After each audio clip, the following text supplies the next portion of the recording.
بە سەرپەرشتی وەزارەتی ڕۆشنبیری بەڕێوەبەرایەتی هونەری شێوەکاری یەکەمین پێشانگای بۆ هونەرمەند گۆنا عوسمان لەژێر ناونیشانی نیگاری پەت لە گەلەری ئەمنە سوورەکەی سلێمانی کردەوە.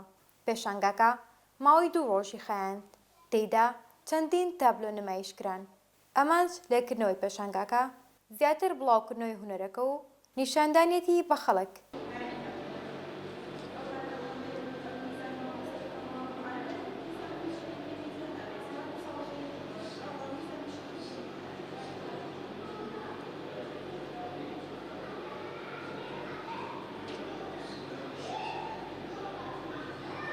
هونەری سترینگ ئارت هونەرێکی جیهانیە، مێژووی سەرهەڵدانی دەگەڕێتەوە بۆ سەدەی 19 کە لەلایەن ژنێکی پەڕیتانی بەناوی ماری ئێڤرێست داهێنراوە کە مامۆستای بیرکاری بووە. سەرەتای ئەم هونەرە بە تابلۆی خڕ دەستی پێکردووە کە بۆ زیاتر تێگەیاندنی خوێندکاران بووە لە نەخشەی خڕ و جیاکردنەوەی ڕەنگەکان. دواتر ئەم هونەرە کراوە بە کتێب و لە زانکۆی کامبریج وەک وانە خوێندراوە.